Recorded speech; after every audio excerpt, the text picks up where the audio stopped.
Hello, चलिए प्रश्न को पढ़ते हैं। निम्न परिपथ में 2 ओम वाले प्रतिरोध में वैद्युत धारा है, हमें बताना है। विकल्प हमें दे रखा है, बताना इनमें से कौन सा विकल्प सही है।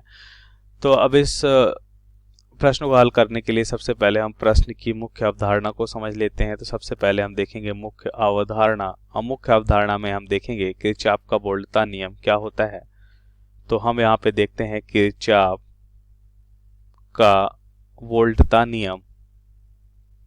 किरचॉफ का वोल्टता नियम क्या होता है, ध्यान से देखिए। तो यहाँ पे हम देखते हैं, यदि हम एक परिपथ बनाते हैं जिसमें मान लेते हैं एक प्रतिरोध R1 और उसके साथ एक सेल मान लेते हैं जिसके विद्युत वाहक बल E1, उसके साथ एक प्रतिरोध R2 और इस परिपथ में एक और सेल लगा देते हैं जिसका विद्युत वाहक बल हम मान लेते हैं क्या है, E2 है। अब परिपथ को हम बंद कर देते हैं। तो अब ध्यान से देखिए, तो हम देखते हैं अगर परिपथ से मान लेते हैं I धारा का प्रवाह होता है, तो हम देखेंगे कि इसमें बहने वाली I धारा इसके संगत प्रतिरोधों का गुणनफल और इस परिपथ में उपस्थित विद्युत वाहक बल का बीजगणितीय योग क्या होता है, शून्य होता है। तो यहाँ पे हम देखेंगे, अब जो हमने धारा की दिशा ली है इसी दिशा में एक पाथ भी हम मान लेते हैं कि इसी दिशा में हम गति कर रहे हैं, या इसी दिशा में हम अभी एक पाथ डिसाइड कर लिया। अब हम क्या देखते हैं कि एरो का जो चिन्ह होता है वही हम क्या लेंगे, चिन्ह यहाँ पे लेंगे। जैसे अगर हम देखें कि धारा हमेशा आधी की वजह से कम विभव की ओर जाता है तो धनात्मक ऋणात्मक हो गया, बैटरी ऋणात्मक सिरा है, ये धारा इस दिशा में जा रहा है, इसका मतलब ये ऋणात्मक, और ये क्या हो जाएगा, धनात्मक होगा, और ये भी यहाँ पे बैटरी का धनात्मक सिरा होगा। अब ध्यान से देखिए, तो एरो देखिए किधर आ रहा है, माइनस की ओर, तो माइनस IR1 हो जाएगा, उसके बाद माइनस E1 हो जाएगा। यहाँ पे एरो माइनस की ओर तो माइनस बहने वाली धारा इसके संगत प्रतिरोध R2 और इसके बाद प्लस E2 हो जाएगा। ये होता है किरचॉफ वोल्टता नियम। अब इसी नियम का उपयोग करते हुए उत्तर को समझते हैं। तो सबसे पहले हम चित्र को बना लेते हैं। तो हमने चित्र को यहाँ पे बना लिया है। अब ध्यान से देखिए, हम यहाँ पे लिखते हैं। तो सबसे पहले हम मान लेते हैं कि इससे I1 धारा निकल रही है और इससे कितनी धारा निकलती है, I2 धारा निकलती है। तो ध्यान से देखिए, अब इस प्रश्न को हल करने के लिए अभी हम यहाँ पे मुख्य अवधारणा में जो हमने देखा किरचॉफ का वोल्टता नियम देखेंगे। तो किरचॉफ के वोल्टता नियम से हम देखते हैं कि इससे I1 धारा का मान क्या होगा। तो अब धारा इस दिशा में आ रही है तो इसमें धनात्मक, ये ऋणात्मक होगा। इधर धारा इस दिशा में आ रही है तो ये धनात्मक ऋणात्मक होगा। ये बैटरी का धनात्मक ऋणात्मक टर्मिनल है, ये धनात्मक और ये ऋणात्मक टर्मिनल। अब ध्यान से देखिए, तो हम इस वाले के लिए, पहले वाले परिपथ के लिए या पहले वाले लूप के लिए हम क्या देखते हैं, किरचॉफ वोल्टता नियम से। अब धारा की दिशा में हम अपना पाथ मान लेते हैं, तो हम देखते हैं नीचे की ओर आ रहे हैं, तो माइनस का क्या हो जाएगा, इसमें बहने वाली धारा इसके संगत प्रतिरोध 5 ओम।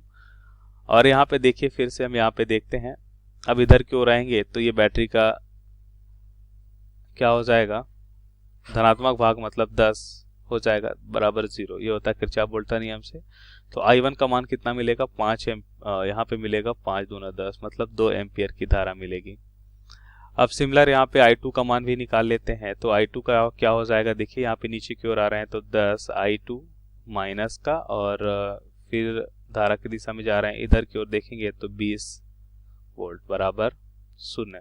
तो I2 हमें क्या मिल रहा है, 2 एम्पियर की धारा। अब ध्यान से देखिए यहाँ पे, तो हमने I1 और I2 का मान तो निकाल लिया है। अब हम इसमें देखते हैं कि ये धारा जो है, अब हमें पता है कि बैटरी से जितनी धारा निकल रही है उतनी धारा बैटरी के पास जानी चाहिए।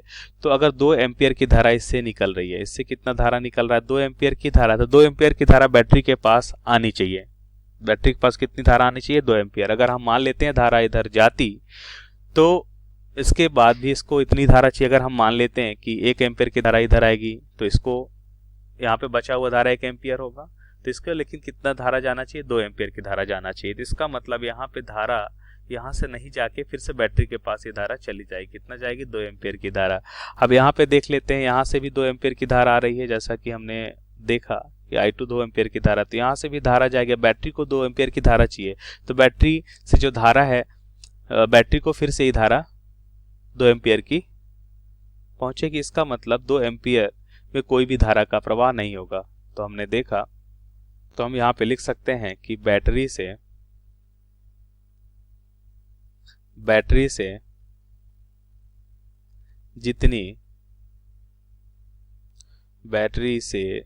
जितनी धारा निकल रही है उतनी ही धारा बैटरी को जानी चाहिए। अतः हम देखते हैं I1 I2 धारा पुनः बैटरी को चली जाती है। अतः I1 व I2 धारा पुनः